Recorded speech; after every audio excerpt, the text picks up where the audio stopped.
Some people love Dana White and some people absolutely cannot fucking stand him, but that's just us from a fan's perspective. You got to think about it from the fighter's perspective. Like, they're thinking, dude, is this guy trying to take me out of my career? Is this guy trying to fuck me out of a title opportunity? Do I have a good relationship with this person? Because Dana White, he's a powerful figure and he's got some... He either has some of the greatest thoughts for the mind of the sport, or he has some of the most delusional takes. And in my opinion, at the end of the day, I think the company is better with him running it. I'm scared for who's going to come after him. But at the end of the day, Dana White is here. He's the boss running the show. And we're going to be talking about the UFC fighters that Dana White loves and Dana White fucking hates. We're doing this in the form of a tier list. Obviously, if you're in like the S and the A tier, Dana loves you, man, all right? You're getting that UFC 300 main card opener, if you know what I mean, all right? And obviously, if you're in the D and if you're in the F tier, enough is said. The boss can't stand you. He doesn't want you here. And if you're in like the C, you're kind of like the neutral employee, all right? Maybe he'll give you a wave when you're passing the hallway. Other than that, it's strictly business, kid. You do what you're told.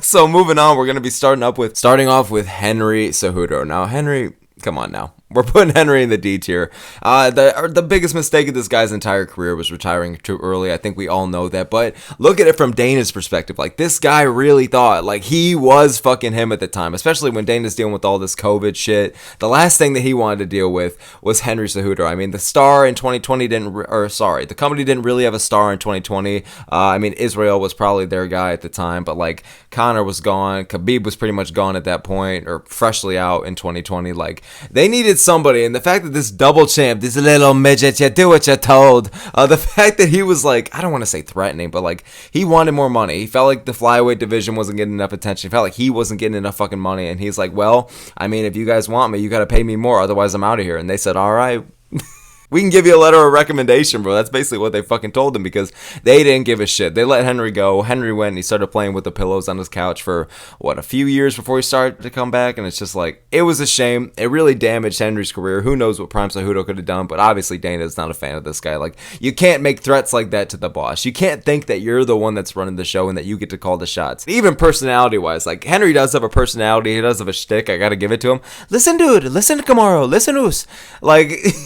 He'll say what he wants and he'll ramble and he'll do all the king of cringe shit, but it's not what Dana's looking for. So he's going in D tier. Moving on to Alex Pereira. Pretty easy S tier. I mean, do I even have to say much? I mean, this guy says the most easy, like, signing of the contracts ever with Dana, because he doesn't speak English. Dana's going to be like, all right, I'm going to need you to fight 6 times now to 2026.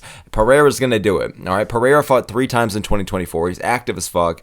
He's a draw to the fans. I mean, the casuals, the hardcores, like, people fuck with Pereira all around. He's a draw. He's the full violence guy. Like, he's the UFC star right now, in my opinion, with a lot of them coming to the tail ends of their career, it seems, or retiring already in the past few. Like, Pereira is the guy right now. He's active as fuck. He's a great representation to have as a champion. And Dana, man, like, what more does... I mean, Dana's openly said that he just loves Pereira because, I mean, he's active as hell. He gets shit done. He's entertaining in the cage.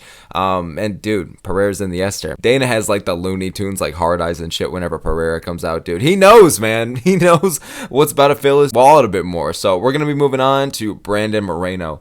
Moreno, man, we're going to put in the A tier. I mean, I feel like anybody, fan, coworker, whatever the fuck, me acting like I've ever worked with Brandon Moreno, but it's just like, Brandon Moreno's a really cool dude, man. He's a nice guy, easy to get along with. I'm sure if you're the boss, this guy is no nonsense, and he's a draw. He's a big draw for Mexico specifically, and everybody loves Moreno, man. He gets the fuck after it. He's got an entertaining fight style, wholesome personality. I mean, the thing with Nate Diaz, you guys remember a few years back, Nate Diaz offering to smoke him out on stage? Even Nate Diaz, bro. I mean, everybody loves Moreno. A tier for sure. He's a draw. He's entertaining. And up next, we are going to be doing Shara Bullet. Now, Shara is interesting because I know we can kind of only fight in the Middle East. I feel like that's got to pain Dana a bit, but we're going to still be putting him in the A tier because this guy's active as fuck. I mean, when you're looking at him, he's already fought 3 or 4 times in 2024, I believe. And he wants to keep going next year, too. Like, he wants all the smoke, and it's just like, we're already in the top 15. Dana's got to love that. I feel like we didn't expect Shara to be kind of put in there so quickly. I don't even think he's fought anyone in the rankings yet. I mean, his toughest test was Armin Petrosyan. That was his latest, like, step up in competition, and don't get me wrong, it was a good win, one of the best fucking knockouts of the year, but like, to be entered in the top 15 of that, it was kind of random. But I don't know, there's a lot of matchups from the middleweight division. He's a draw, even in the US and other countries, man. Like, he's starting to get a lot of attention. I wish that they could kind of take this guy worldwide a bit, or I'm sure he does too. Like, having Shara in the States or even in the UK or anywhere like that, like, it'd be fucking awesome, but I just don't know if we're gonna see it.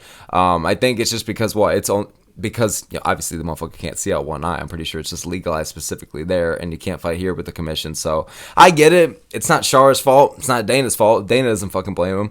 But he's an active guy, and he's a draw, and he has an entertaining fight style. So what more do you need? Dana's got to be loving him. So we're going to be putting him in the A tier. So moving on to Aljamain Sterling. Sterling, I know immediately most people would be like, oh, Dana's got to have it out for this guy. Put him in the F tier. I'm going to disagree.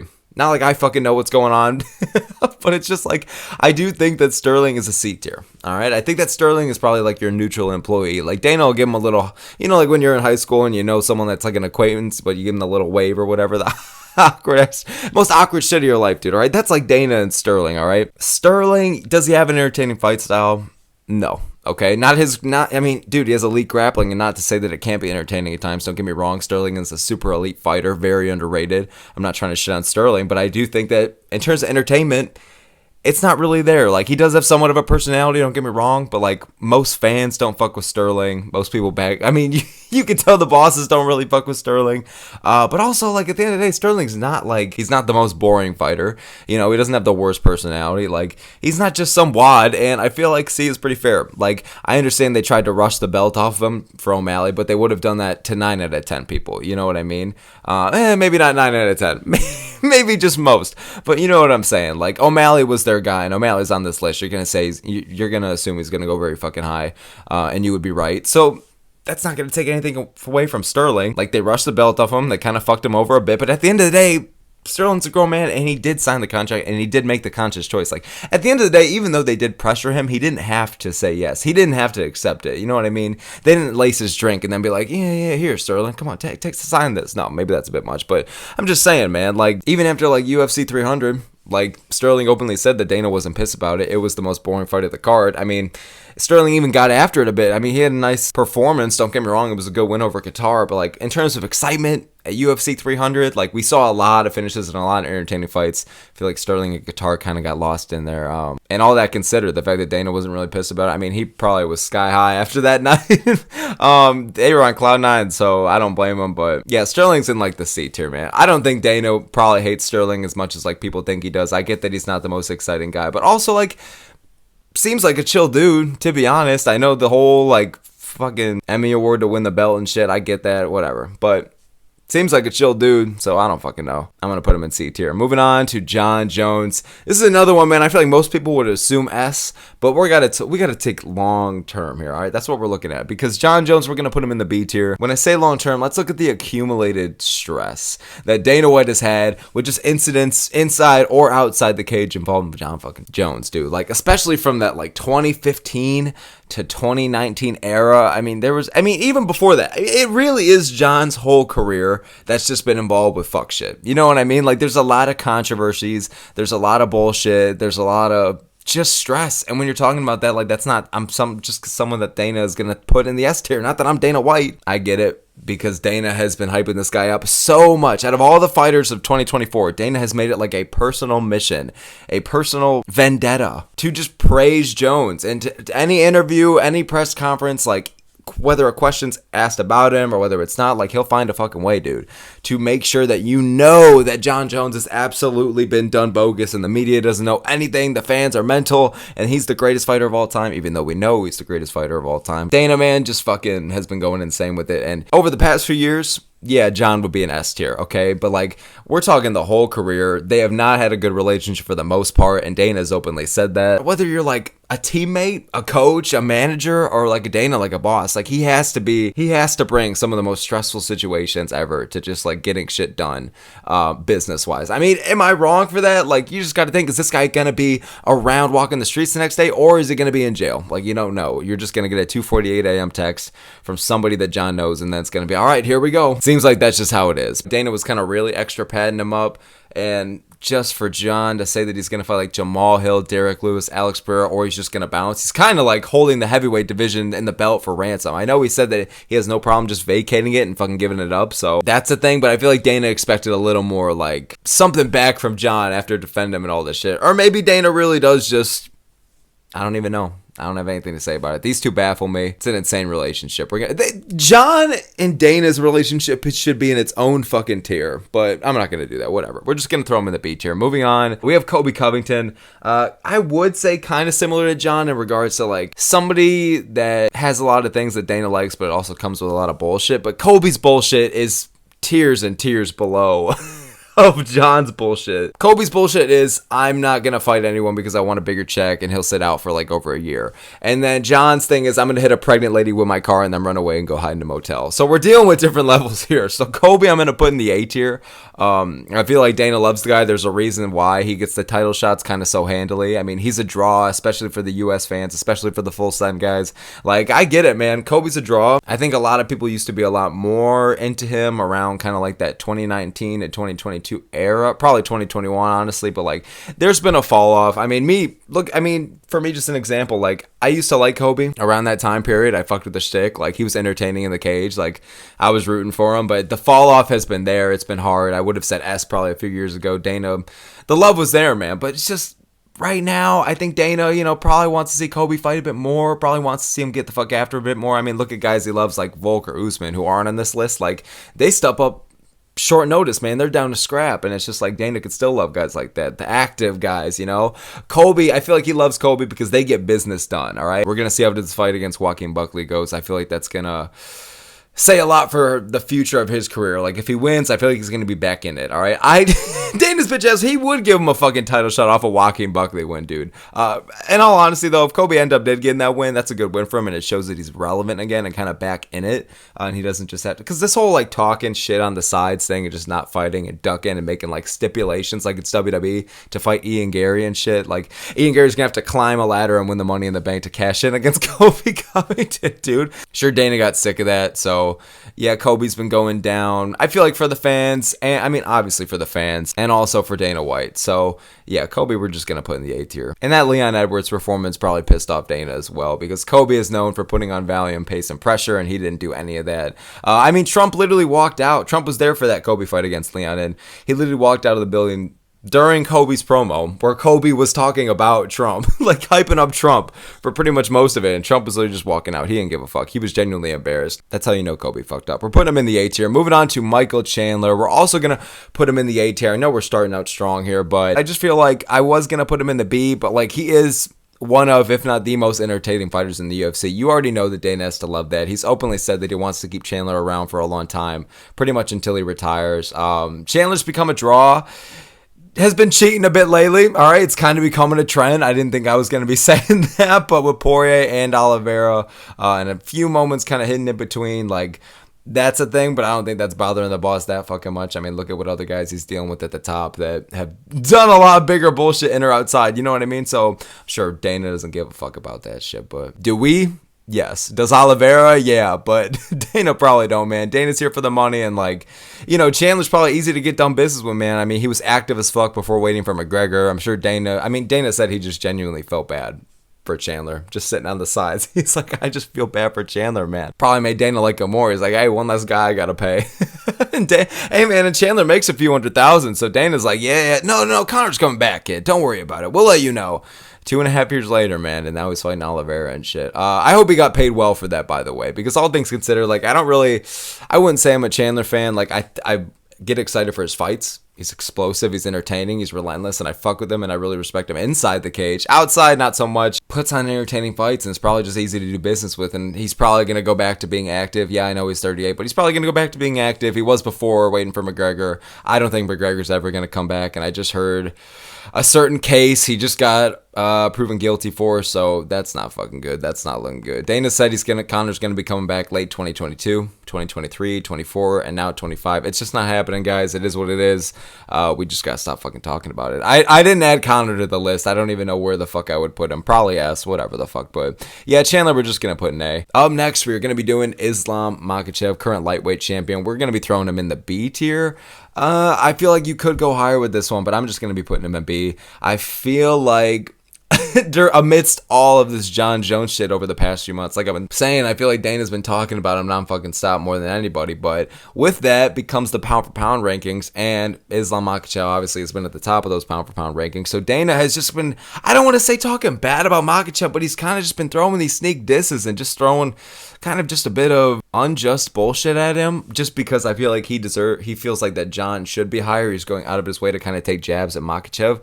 And again, don't get me wrong, like he's in the B tier. Like, I feel like Dana likes Islam. Makhachev definitely is a draw, and Makhachev is definitely one of the most entertaining champions we have right now. He's on the cusp of greatness. He's one win away from being the lightweight GOAT. He arguably is the lightweight GOAT. I know he's not as much of a draw as Khabib, but kind of hard is to be. Khabib's one of the biggest draws in the fucking company's history, but I feel like Dana has just been taking rear jabs at him lately to put over guys like Pereira or mostly Jones. I mean, even Dana's been taking jabs at Pereira just to hype over Jones. So it's just like kind of weird how Dana markets people like Aspinall, Pereira, and Makhachev. Like, you should be hyping these guys up. Like, Jon just wants to fucking fight Derek Lewis. You know what I mean? So it doesn't seem like that much of a long-term investment. Jon's pretty much seems like he's 1 foot out the door. So I don't know why all this time and effort has been put into him. And kind of just taking digs at the guys who are going to be around the next few years. You know what I mean? Like, I don't know. It is what it is. But yeah, Makhachev is in the B tier. I'm sure they get along great. It's fine. Makhachev's a good champ to have, but yeah, just fucking weird shit from Dana, man. We're going to put him in the B tier. Up next, we're going to be doing Paddy Pimblett. I feel like these guys must fucking get along. I mean, Paddy's a draw, especially in the UK. Say what you want about like Leon and Aspinall. Maybe not Aspinall as much anymore, but like when you went to UFC 304, out of anybody in the UK that was a draw, it was Paddy, which was crazy. Like, he got the biggest pop from the crowd. Didn't expect that when I knew that he was big over there. I know that he's kind of just big around the world. I mean, dude, here in the US, we got like fucking candy bars on pre-workout, and it's like got Paddy the Baddie on it. It's so fucking bizarre. Yeah, Paddy's a draw. I'm sure Dana loves that. He's got an entertaining fight style. Obviously, he has had a couple duds here and there, but for the most part, he's entertaining. He's a dangerous grappler with ever-improving striking, and I'm sure that Dana just likes this guy. I mean, coming from especially like the UK, like that does have a few draws, and like the UK, man, they're a really solid region for just the UFC in general. Like, they bring in a lot of views, and on top of that, for pretty much every division, like, you're gonna find a UK guy in the top 10 or top 15. And Paddy right now is one of those guys that's on the cusp. He's ranked number like 13 right now in the fucking lightweight division, which is crazy. He's finally gonna start fighting like these really ranked guys and big names, and obviously I think the big matchup is him versus Moicano for March 22nd. That's the London card. I'm sure Dana's looking at that one, and that is a perfect main and co-main. My point is just like Dana loves booking this guy for big spots. He loves booking him over there for the London cards and the UK cards in general. Like, he's a young, hungry guy. A little bit too fucking hungry, Paddy.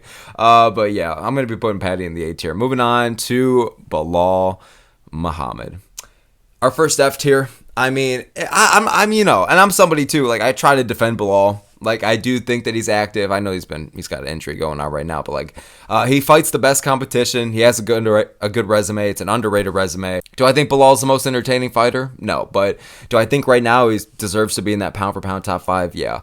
But how I feel doesn't fucking matter to Dana White, dude. All right, Dana White. I mean, I'm sure that, like, personally, he can't hate this guy. Like, Belal has done nothing to just wrong Dana White. You know, this isn't like some Oscar De La Hoya shit. It's not personal for Dana. It's just business. And Belal does not do good business, it seems.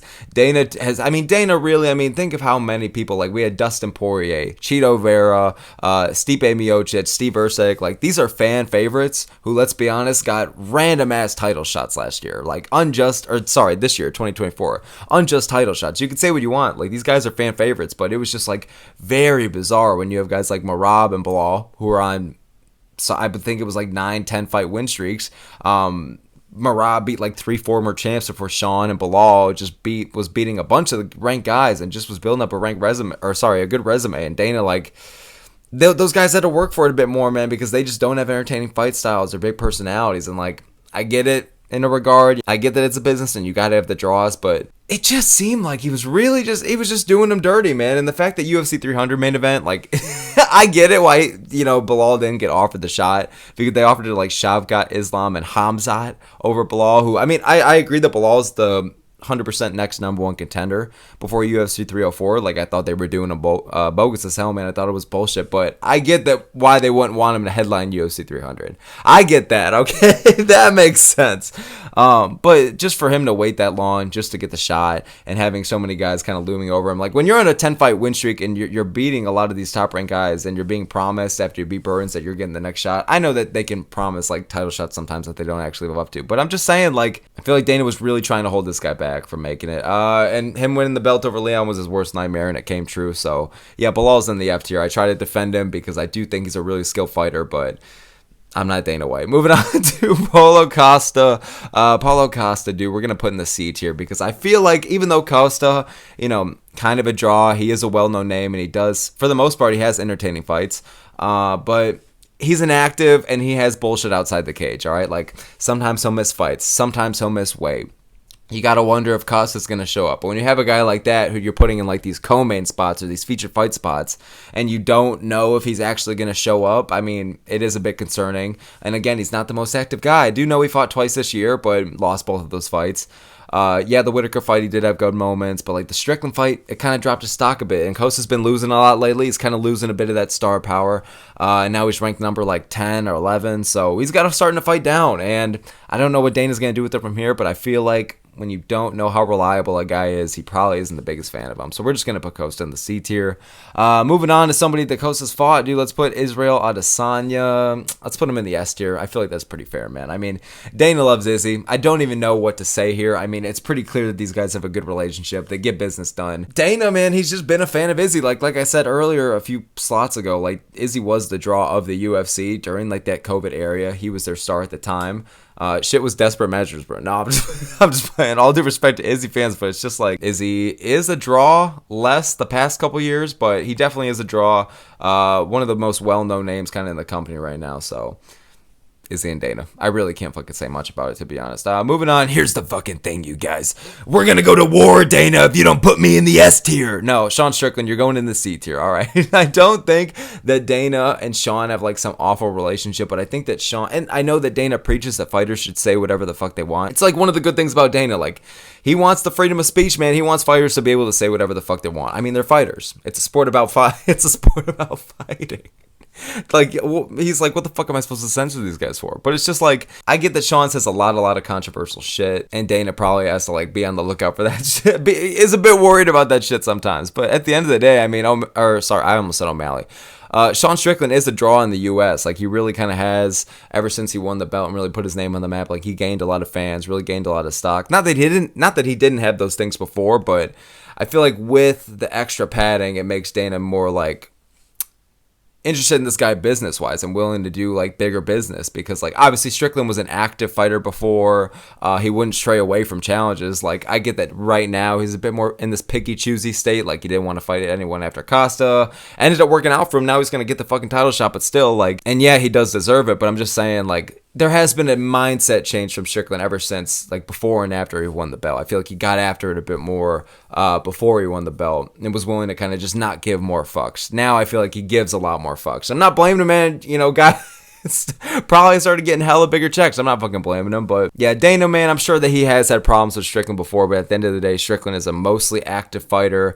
He's a draw in the U.S. Strickland's gonna go in the C tier. Moving on to Bo motherfucking Nickal. So Nickal's gonna go in the A tier.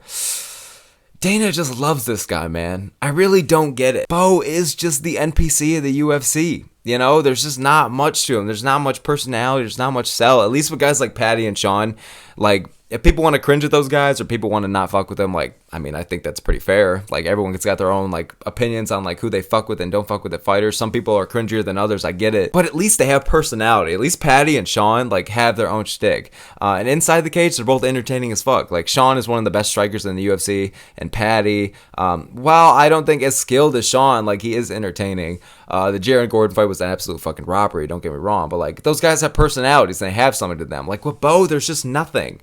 There's just nothing. He's not the most exciting guy inside the cage. Yeah, he was getting finishes before, but like the Paul Craig fight was pretty atrocious. It was just slow pace and it was not good. And how Bo has handled himself afterwards has been absolutely awful. Saying how it was a flawless performance, how he's going to still fuck up Whitaker and Chimaev and around and all this bullshit, dude. So like, I don't know. Bo it went from before he was just like this chaotic neutral or just neutral. Now he's just becoming chaotic, fucking retarded. I don't know. He's just been pissing people off. And despite that, I mean, Dana's gonna still keep loving him, and like that's fair. But like, get this guy off of the main card for big spots, dude. You know what I mean? Like, get him off of the UFC 300 main, the UFC 309 main. Like, put this guy in like a fight night feature fight or something next. All right, like kind of ease him into it, get him away, because like Dana's just been shoving him down in these huge spots that he doesn't deserve, and it's just been making people not fuck with him more. And like, it's all this pressure and hype that he can't live up to. And like, Bo, I do think there's a lot of unnecessary pressure on him, and he is getting a lot of shit, and a lot of it I do think is unjust. But at the end of the day, man, it was a bad performance. Like, this was his chance to go out there and go fucking make a statement. Like, a lot of people that get put against Paul Craig, they go out there and usually they make statements. Even the people that lose to Paul Craig, like losing to Paul Craig last minute or random as fuck usually means you're good. Magomed Ankalaev, Nikita Krylov, Jamal Hill, but there was nothing from that. Bo is he's just a boring guy, man. I'm sorry. Like, I have heard a couple of his podcast episodes, I'm sorry to say, and I've listened to a couple of his interviews, obviously, but it's like, there's not much substance to him, you know? Once in a while, he'll hit you like this line in a press conference, it's like, huh, I didn't even understand you, and then he'll get a nice pop. Kudos, I guess, but I don't know. There's not much to this guy. At least with Paddy and Sean and shit like that, I get it. Or even Izzy, like, at least I get it. I just don't get this one. I think he is going to put USA Wrestling on the map. Maybe there's something there, but I don't get it with this one. I don't get why Dana loves him so much, but still a good prospect. Don't get me wrong. I'm just fucking saying, man. Dana's got to pump the brakes. So A tier, it's just confusing. Magomed Ankalaev, I don't have much to say here, dude, but we got to put him in the D tier. I mean, this is one of those situations, man, where Magomed should have been kind of undeniable for the title shot. I mean, look, getting a title shot win over Johnny Walker, that people love to say that, like, you shouldn't get that off of Johnny Walker, but, like, look at some of the other people that have given title shots lately. You know what I mean? Even I forgot to say Khalil Roundtree earlier, too. Khalil fucking Roundtree, when I was naming off all those, like, title shots that didn't make sense. Khalil Rountree's another one. It just kind of makes these guys like Belal, Merab, or Ankalaev, like, they gotta kind of go a few fights more because they're not the most well-known or big names, personalities, or entertaining fight styles. But the thing that's different, though, about Belal and Merab, right? Ankalaev is primarily a striker, all right? And he does get finishes once in a while. Like, I wouldn't say he's the most entertaining fighter because he has had some really slow fights. It hasn't been, like, the most exciting win streak. But at the end of the day, like, he isn't such a boring guy, like, inside the cage, you know? Like, yeah, he has duds, but Dana just doesn't want to give this guy the shot, and I get it. I know now he is. I know that he beat Rakic, and now the bullshit's cleared, and like Pereira versus Ankalaev is the definitive like next fight.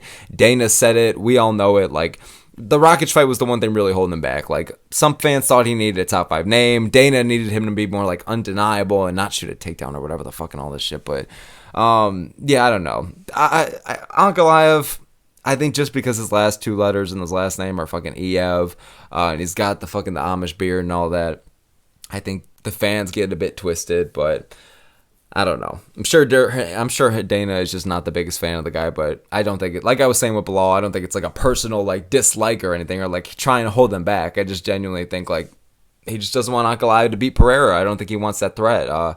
So it is what it is, man, but I'm going to put him in the D tier. Moving on to Tom Aspinall. This is weird, man. I could put Tom in S through F, to be honest. Well, no shit, but you know what I mean? I'm going to put Aspinall in the B tier, though. Like, B tier is basically like Dana fucks with you. Dana likes you, but I wouldn't say he's crazy about you for whatever reasons. And I think Aspinall is that. Like, Aspinall, I feel like Dana should love him on paper. Seems like a guy that like isn't airheaded or like big-headed. He doesn't want too much from the company, you know. I mean, he got paid a nice little $200K. I saw that to go. Got paid a little nice $200K to go be the backup. So, and he also deserved it. But it's just like with Aspinall, there can't be too much. I feel like to like just dislike about him behind the scenes. Like, he seems like a guy that can get business done easy. Before the injury and the whole like waiting now for Jon Jones, like, he was an active fighter. He has the shortest average fight time in UFC history. He has all finishes in the UFC, all by the first or second round. He's a massive draw for the UK, especially now. Seems like he's nice, humble guy, and like can talk a shit a bit once in a while. I know that he's kind of more just like, hello, John, I'd love to fight you. I get that, like, that's his version of shit talk, but it's still like, I feel like if in a world where Jon Jones didn't exist, Dana White would be absolutely fucking crazy about this guy. Unfortunately, Jon Jones does exist. So for the people like Daniel Cormier and Tom Aspinall, life is a bit harder because Jon Jones is fucking here, dude. So even a lot of us. So it is what it is. Tom Aspinall is going to go in the B tier. Like, I think Dana likes the guy. I just think that this Jon Jones thing is completely, like, overshadowed him. Like, the fact that Dana was even, like, taking jabs or undermining Aspinall or saying, like, and even Dana was kind of guilty of, like, what has he really done yet, though? Finished half the top 10.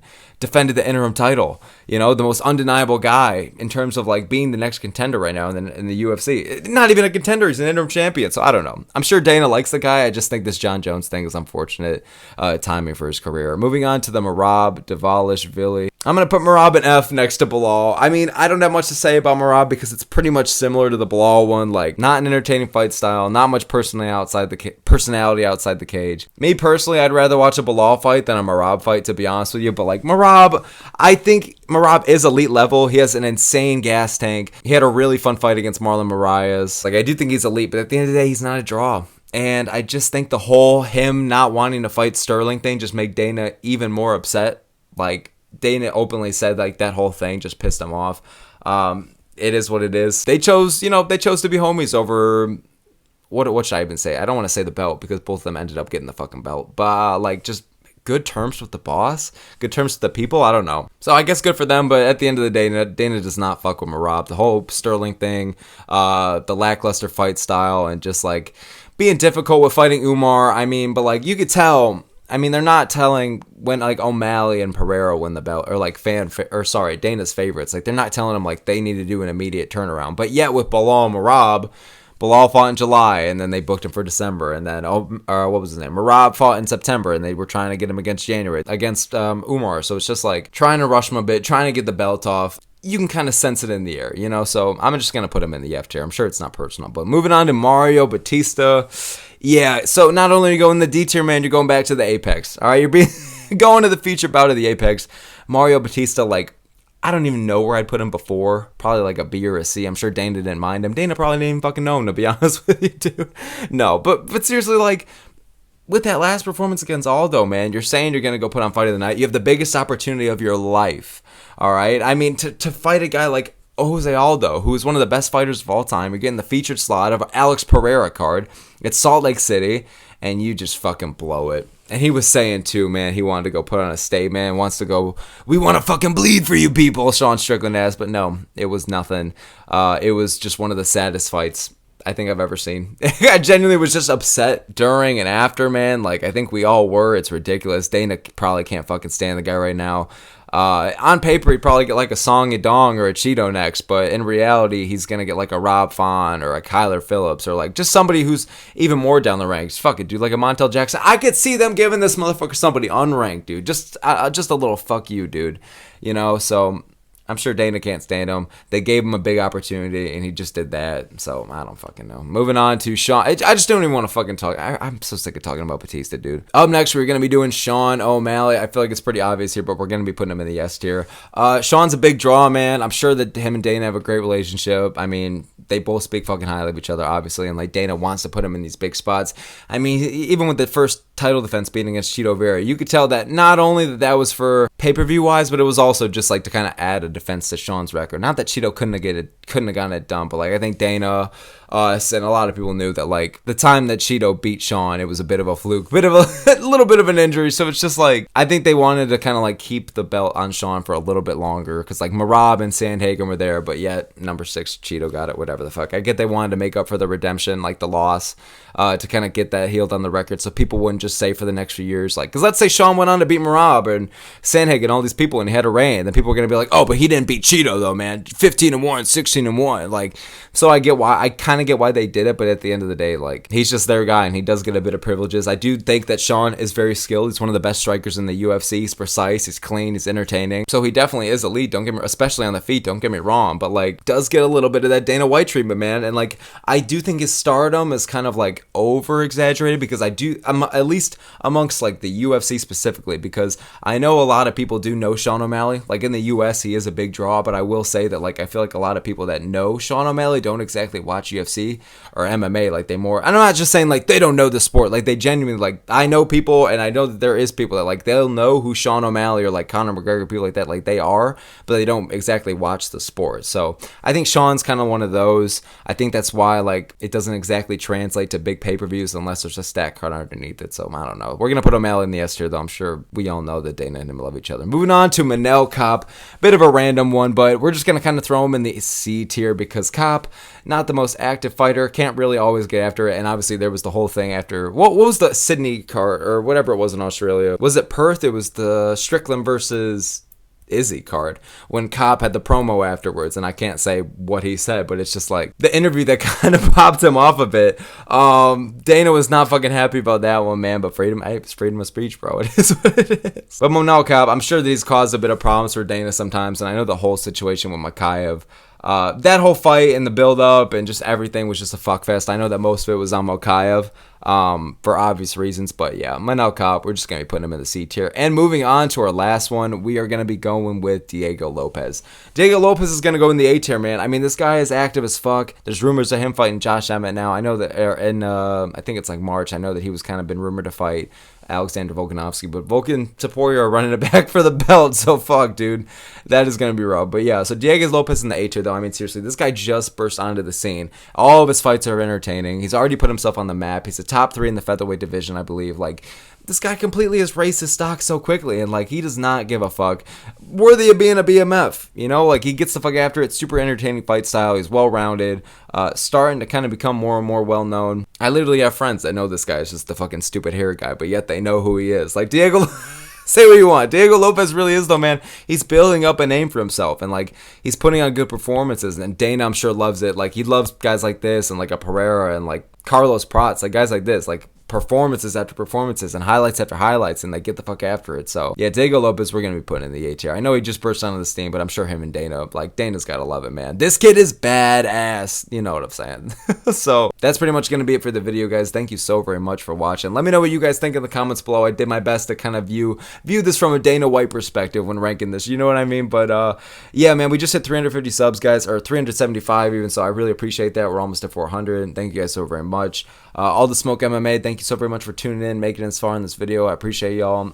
We have, oh shit, tomorrow's Jon versus Viggy, man. UFC Macau. Have a good time watching that, y'all. Pretty solid card. And yeah, thank you so much. All the Smoke MMA. I'll catch you guys next time, and have a good one.